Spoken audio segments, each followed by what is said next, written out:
Please welcome Pete DeCelles.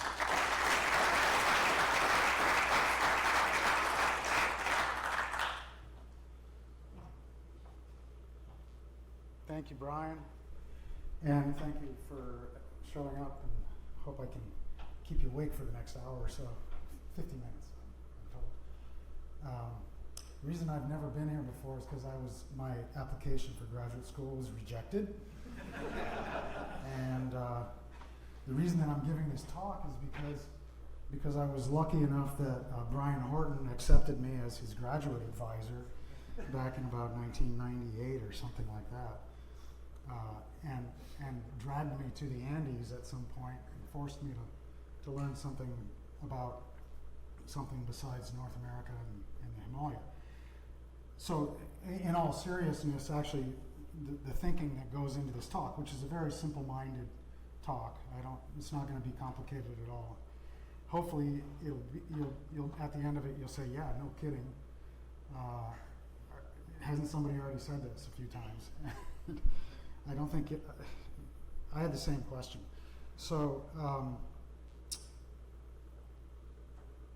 I better get going, I guess. I could tell some stories, but I'm not going to do it. Okay. So I would like to also acknowledge my second author here, Barbara Carapa, who has contributed the thermochronology that we'll see as we go along here. So I was on that first trip to the Andes in probably about 1998 or so. I don't remember exactly when it was, but I had just come from working on the Himalaya. Literally, I was in the field in the Himalaya, and then I went to Bolivia with Brian while he was getting started on his PhD project. Actually, he was well into his PhD project by the time. Anyway, I looked out the window, and you fly into this town called La Paz, and there's the Altiplano, and there are these pretty big, gnarly peaks on either side. But most of the frontal range is this endless, rugged landscape at sort of moderate elevations, climbing gradually over hundreds of kilometers up to about 6,000 meters, and then drops down onto the Altiplano. And then we get out and we're driving around doing the geology for the next few weeks. And in the Himalaya, everything is datable because virtually every thermally sensitive mineral has been reset because the rocks have been exhumed from such great depth. I wasn't really fully cognizant of all these things at that time, but I did know that we could date everything in the Himalaya.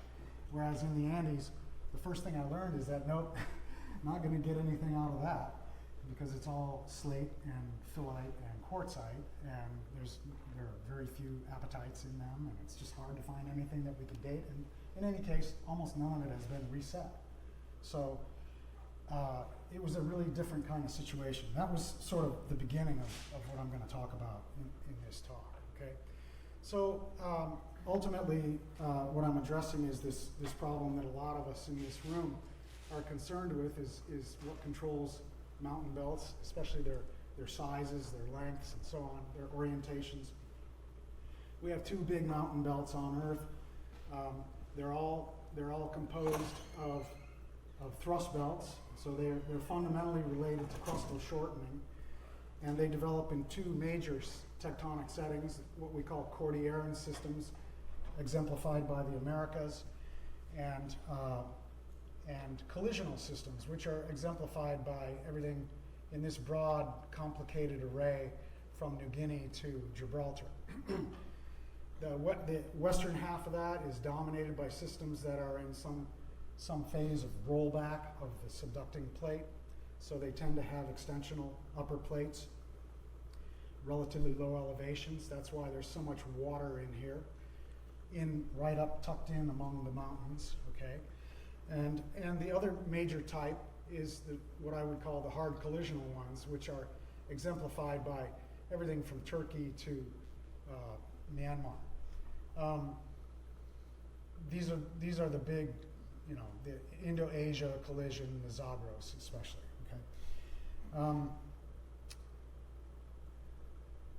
The two that I'll focus on are as you already know, are the Central Andes and the Himalaya, and the reason I'll focus on them is because they're the biggest, they have the thickest crust, and so they're sort of in what I call the same weight class as All right, so we're all familiar with the Himalayan superlatives. If you write papers on Tibet or the Himalaya, even if you'd rather not, the editor will force you to say something about how great the Himalaya is and how huge the Tibetan plateau is. And you'll end up using this kind of language, right? The highest mountains, greatest topography, greatest sediment efflux, controlling the ocean water chemistry, and so on. All this greatest of all time stuff. The third pole, that's a newer one. And it's really, honestly, it's hard to argue against that, in that all of Earth's 14 8,000ers are located in the Himalaya and the Karakoram. And the next 40 highest peaks are also in these two ranges.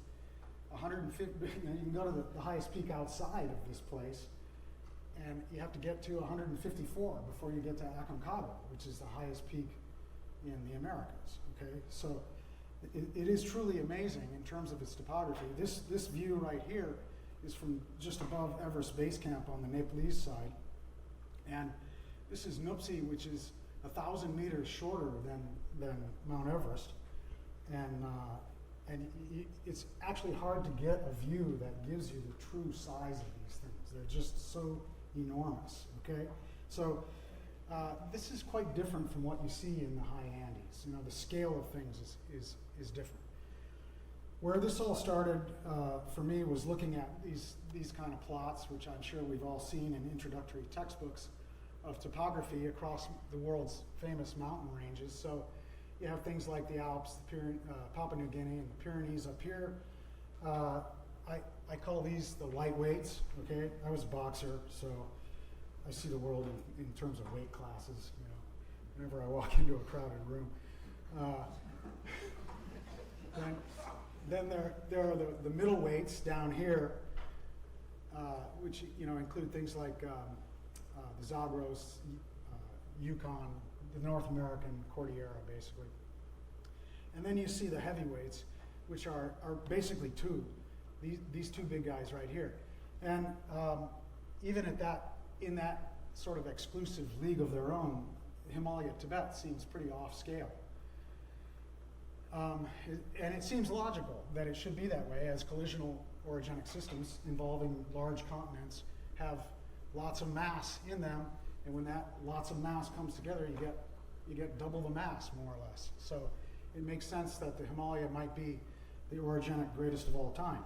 So from the viewpoint of tectonic boundary conditions, you could also, it's very logical that the Himalaya should be much larger than the Central Andes. The rate of shortening and the amount of shortening in the Himalaya is enormous compared to every other mountain belt on Earth, which we'll see as we go along.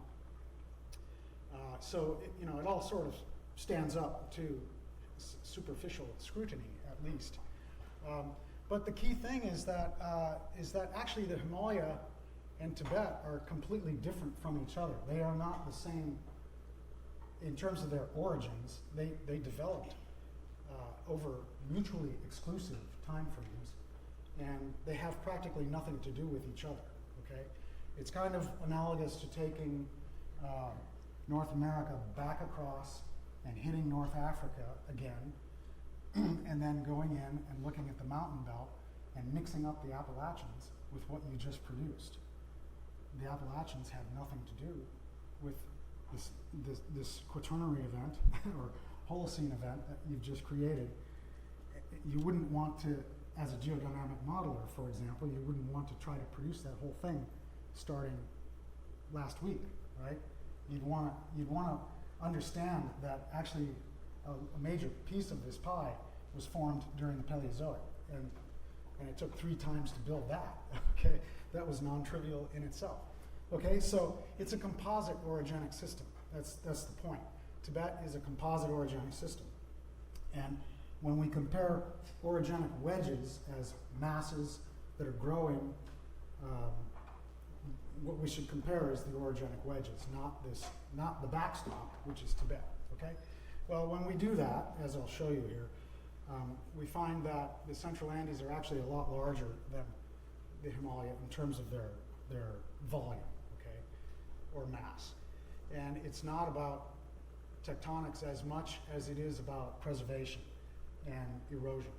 And the key thing about the Central Andes is that it's essentially mothballed, okay? Almost everything that goes into the Central Andes stays there, whereas in the Himalayan case, almost everything that goes into it comes out within about 25 million years, is getting out and is now out in the Indian Ocean. Okay, so let's just talk a little bit more about the Tibet problem. So we want to compare apples with apples, right? And the key point, the key problem is that Tibet was already assembled before the Himalaya came into existence. And this is an idea that's been around for a while. These are just a couple of examples of published papers. This is a 1997 paper by Mike Murphy and co-authors at UCLA. And of course, whenever you see a title like that, right, you already know what the conclusions is. The answer is always no. So you don't need to read the paper.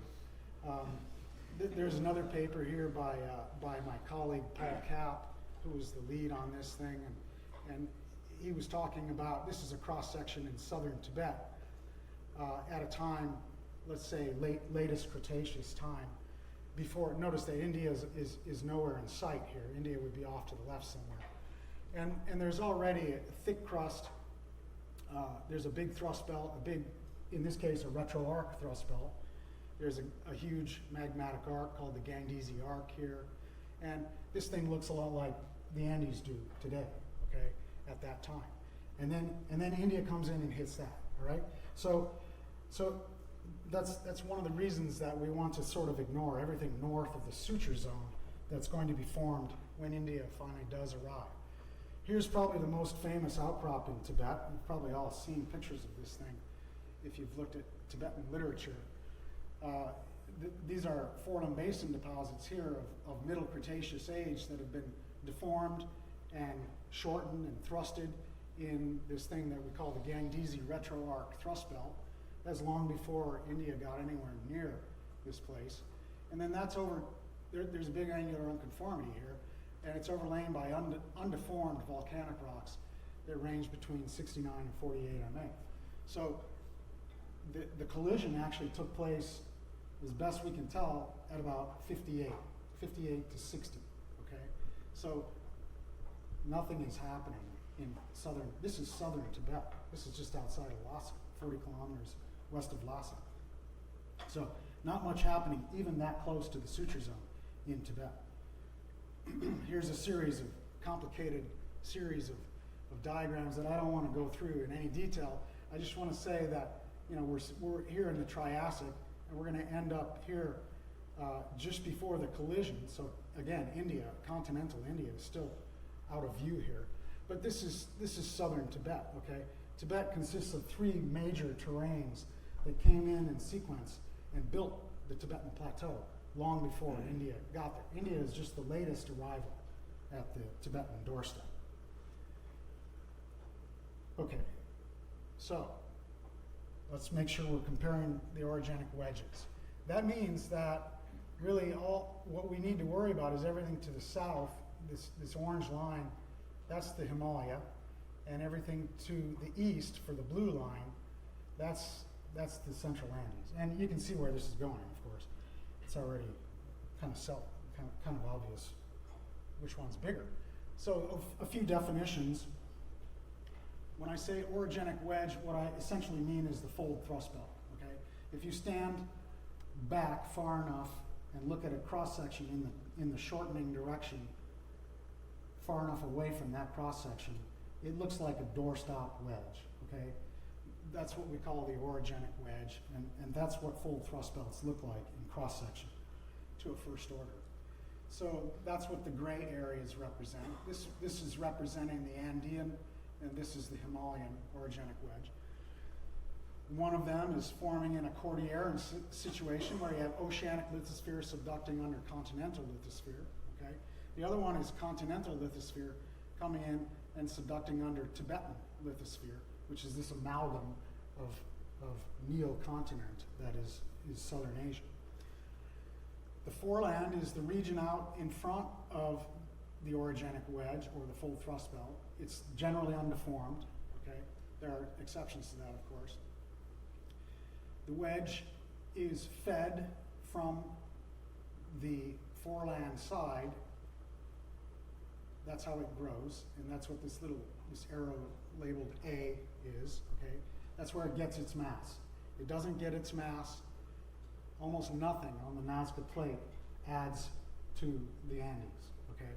You might get, we can argue about magmatic additions, but we can't argue much about accretionary additions because it appears to be a highly ablative subduction zone. So Nazca plate is essentially irrelevant for the growth of the Andes, I would argue, except in certain important details, you know, if you get down a little more granular. But the Himalaya is very similarly fed by the adjacent foreland plate. In this case, it's the Indian plate that's building the Himalaya. And its backstop is the suture zone between the Himalaya and the rest of the Tibetan plateau. And that suture zone is, I'll refer to as the Indus-Yarlung suture, okay? Named for the rivers that originate along it. Okay, so South American, so you build the wedges by accretion from the foreland side, and you destroy the wedges by erosion of their upper surfaces. So that's how you balance your mass, all right? South America and India lithosphere, they bypass the orogenic wedges. They make their contributions of upper crustal materials, and then they zoom on down into the mantle by various pathways, okay? In the case of the Andes, it's various types of removal of dense instabilities that are dropping off, mainly under the arc, into the mantle. So it's effectively a divergent subduction system. You can think of it that way. The Himalaya is more straightforward. Indian lithosphere passes under the Himalaya, and then in the present situation, it goes all the way across the Lhasa terrain, which is this thing, and then halfway across the next terrain to the north, which is called the Changtang terrain, and then it starts to drop down into the mantle like that, okay? The length of continental lithosphere that bypasses must approximately equal the shortening in the thrust belt, okay? So we're not talking about this side. We're not talking about thousands of kilometers of Nazca are subducting under South America. What we're talking about is the orogenic wedge side of the system, all right? And most of this bypassing material ends up in the mantle, all right? So this is the outline of what I'll try to get us through quickly. We'll do a quick tour. Well, no, sorry, this is not the outline. This is the final, I hope this is the final introductory slide. So we have Earth's two largest fold thrust belts. They have the same strike lengths. So I'm talking about the Central Andes between about 13 degrees and maybe 33 degrees south, okay? Strike length, it's about 2,500 kilometers. That's the same strike length as the Himalaya. They have roughly identical time spans of formation, around at least 60 million years. They both have monsoonal climates. They're in opposite hemispheres, but they're at roughly similar distances from the equator. And so it's a fair comparison, okay? The rates vary in these things, in these two different thrust belts or orogenic wedges, but not in the expected ways, perhaps.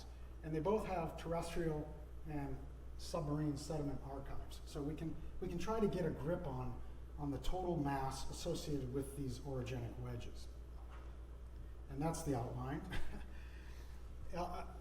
We've started into this. We'll get into the sizes, and then we'll quickly zoom through this material, and then get into maybe some discussion if we have time.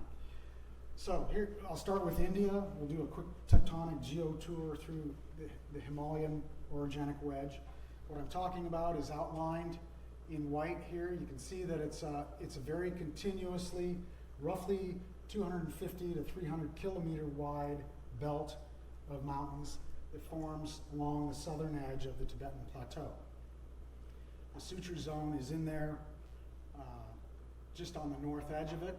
And on the south side is a big foreland basin, which has these two big deltas which dump off and feed these giant submarine megafans on the floor of the Arabian Sea and the Bay of Bengal. The geology of the Himalaya, for our purposes, is fairly straightforward. We really only need two rock types, metamorphic and not metamorphic. The suture zone is indicated by the bold arrows right there. The plus signs are the Gangnese arc, which continued to fire off long after the collision initiated. So that's quite surprising.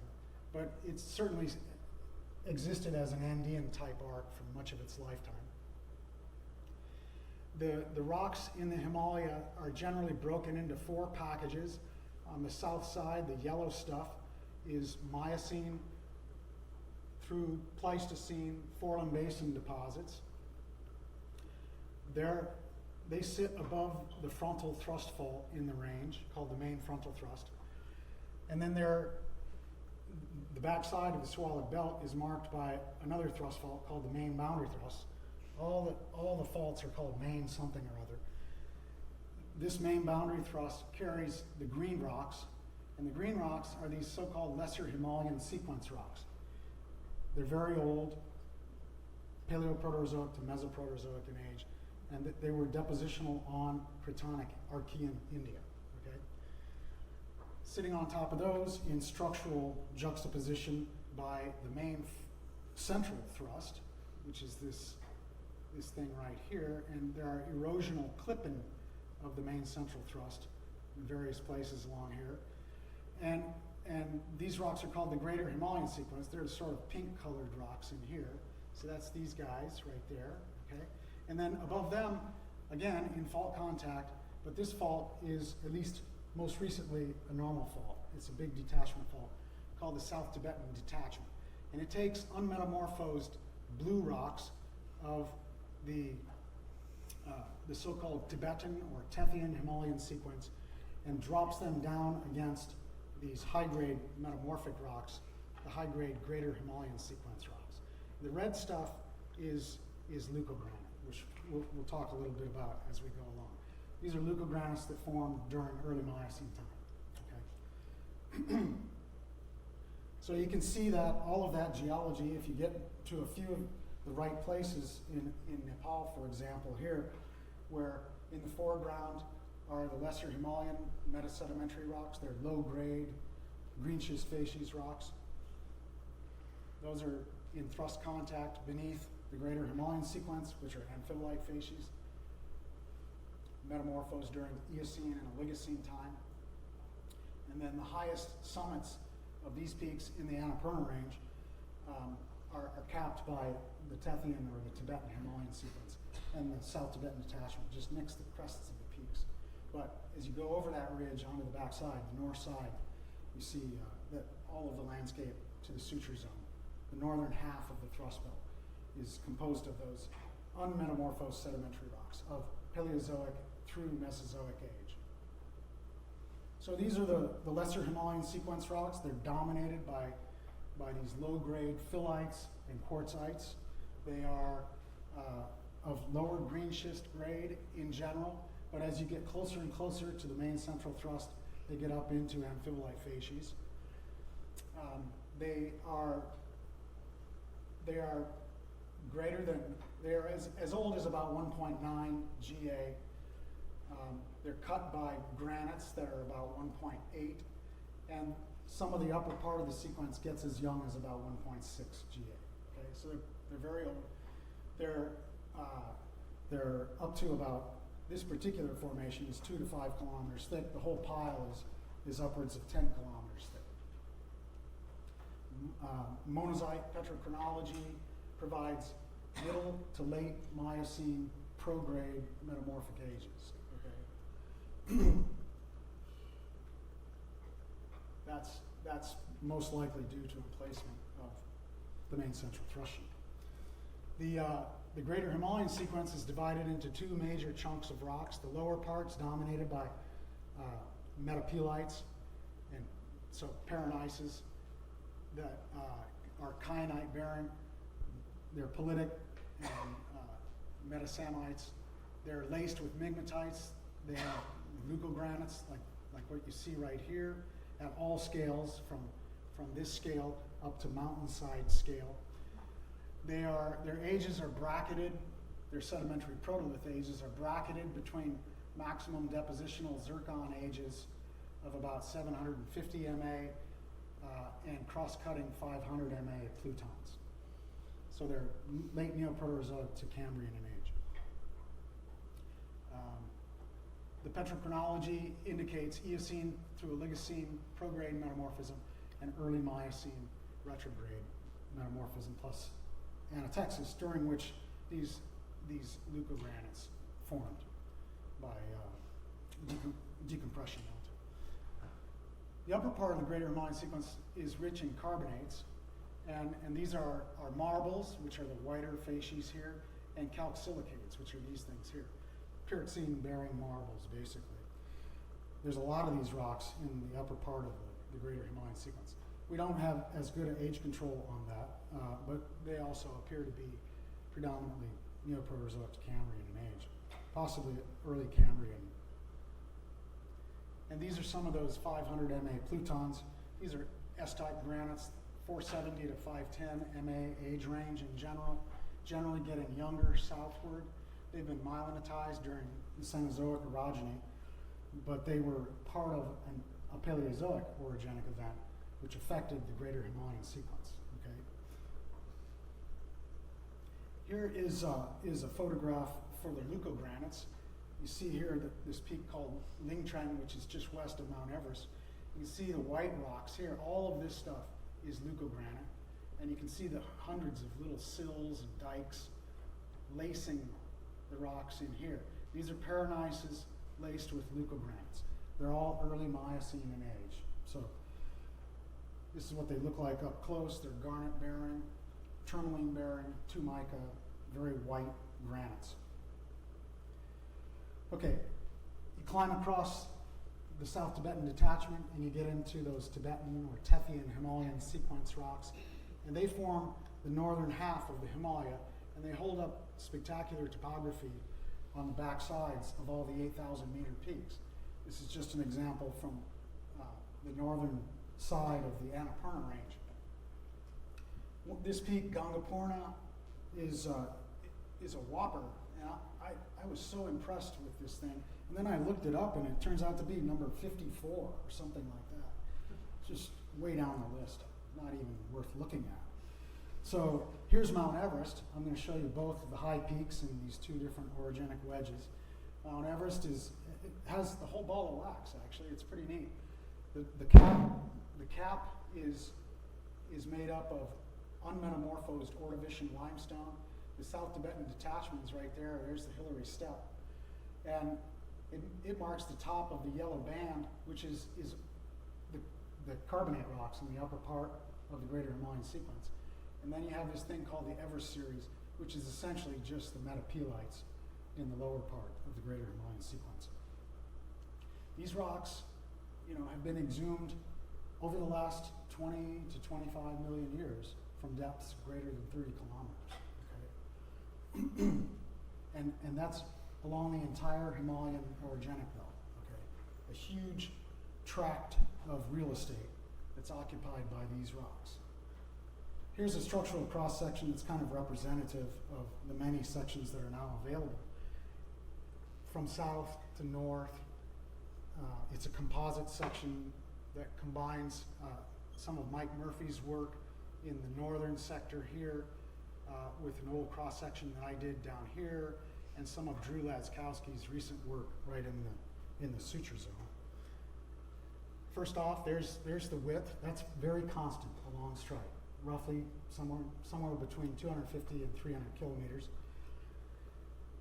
The structures are dominated by things that are it's very cylindrical along strike. A frontal imbricate belt out here, some clipping outliers, erosional outliers of these purple rocks. Those are the greater Himalayan sequence. There are external remnants of the main central thrust sheet, which goes up in the air a couple of times and then back down.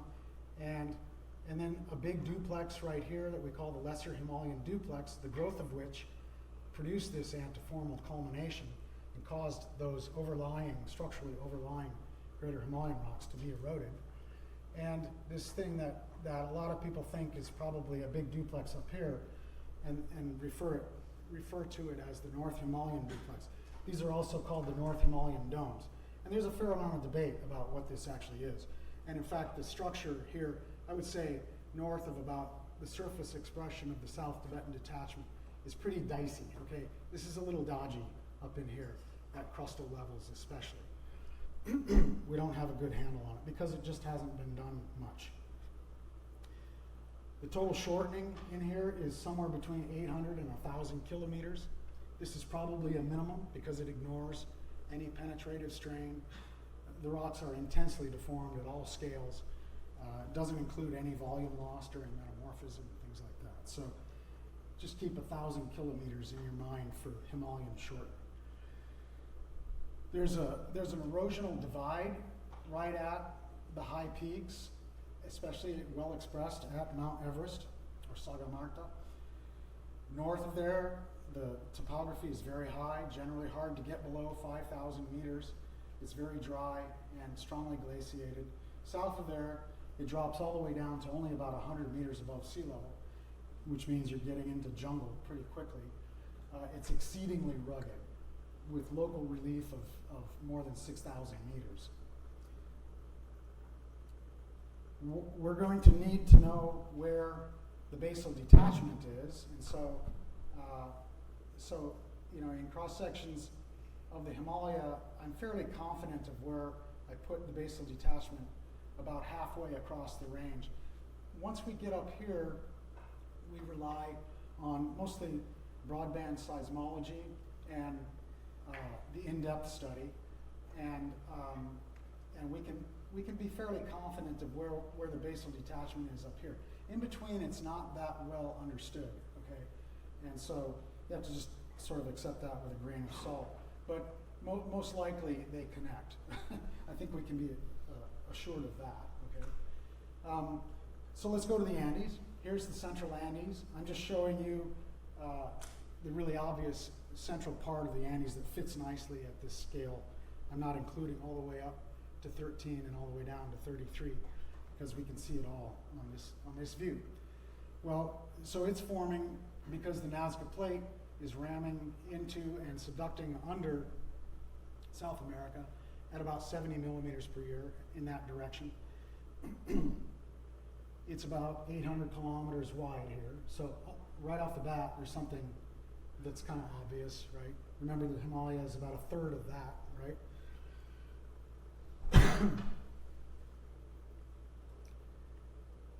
The geomorphology is quite well organized from the offshore trench into a fairly narrow forearc region.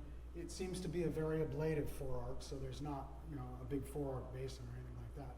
The Western Cordillera is this thing right here, and that's where the modern arc is, and it appears to be about where the arc has been since about 27 MA. Before then, the arc was farther west out here. Okay. This thing called the cap, the Central Andean Plateau, includes the northern Altiplano and the southern Puna here. It's a high elevation, relatively low relief region. Looks a lot like Tibet, actually.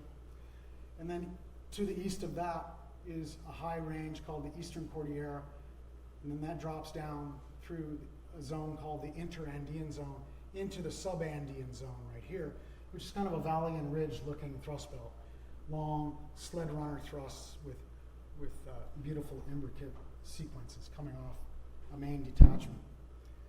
And then out to the Beni Chaco modern foreland basin. The Central Andean Plateau is, as I mentioned, is very flat, okay? That's because it's buried mostly by sedimentary materials and volcanic materials. You can see the scattering of these little knobby things right here. These are all volcanoes of various sorts. These are the axial main arc right here, but there's back arc volcanism scattered all across the Central Andean Plateau, even into the Eastern Cordillera in some cases. Here's a geologic map. The coastal Cordillera out here, the blues and greens, these are Jurassic and Cretaceous plutonic rocks. These are batholiths. These are the arc of South America during the Mesozoic. Now they're at the coastline. There is no Mesozoic forearc preserved. That's one of the reasons people think that something like 300 to 400 kilometers of real estate have been shaved off at the trench.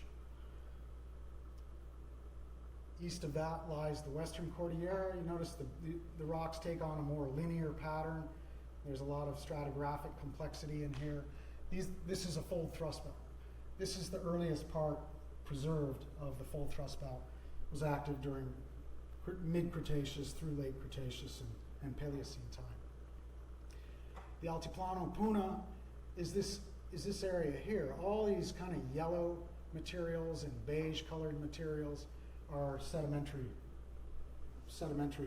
deposits of various ages, all pretty young, but all sedimentary. Okay, you go east of that into the Eastern Cordillera.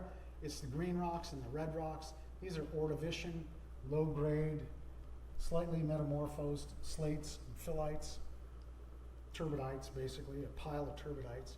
And these red rocks are more turbidites of Neoproterozoic and Cambrian age, all extremely low metamorphic grade.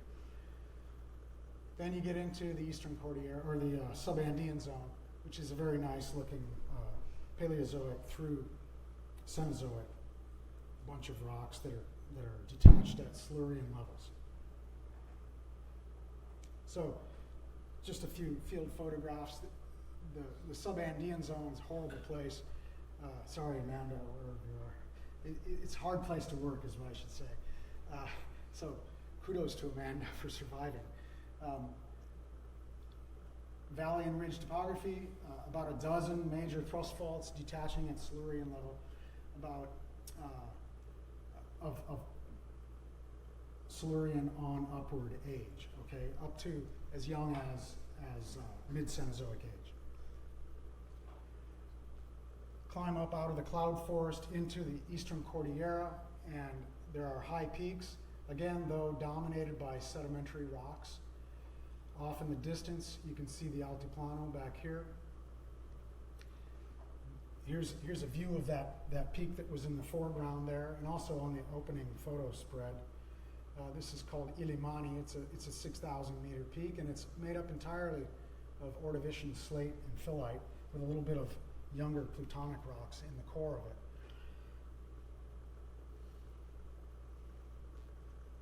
There are metamorphic rocks as well, real metamorphic rocks, let's say.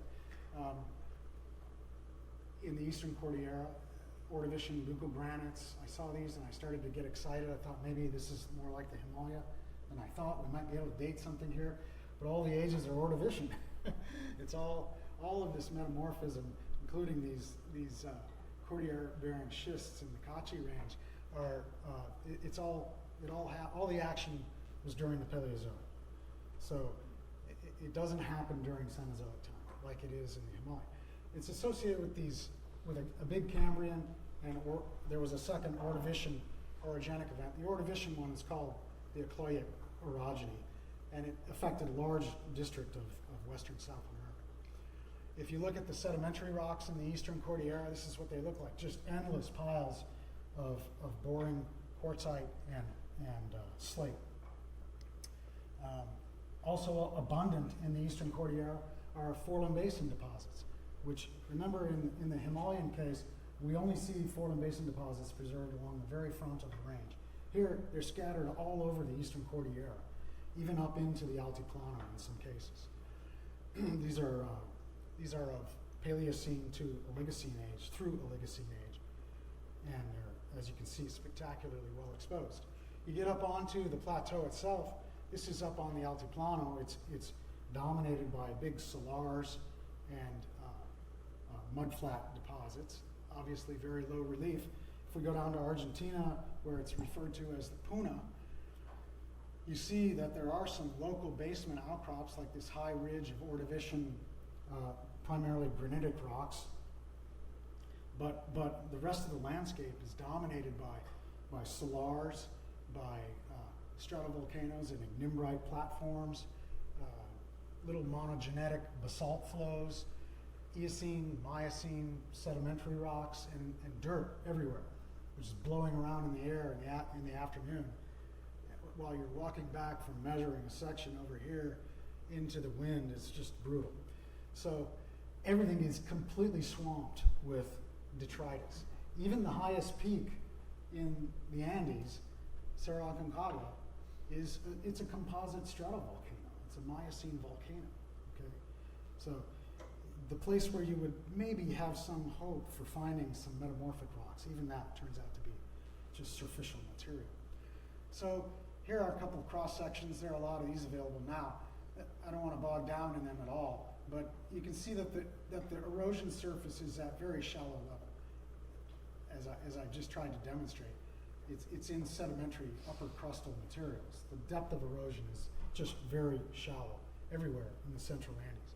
The total shortening is somewhere up to maybe as much as about 350 kilometers, so substantial, but only about a third of what you have in the Himalaya. The structure is these things kind of converted to weird looking question marks, but the structure is quite poorly documented in the middle crust, so that's a problem that needs to be solved by an active source seismologist. Cenozoic metamorphic rocks never daylight anywhere in the Central Andes. Okay, there's not a single exposure that I know of in the Central Andes. So if we just then step back and look at the geology in terms of rock types instead of ages, a standard geologic map, let's just look at it in terms of rock types. These are the rock types here. They are grouped in terms of ages, but they're mainly described in terms of their origins. So sedimentary Paleozoic rocks here in the eastern half, lots of Paleozoic and Mesozoic intrusives, Mesozoic and Cenozoic extrusives out here.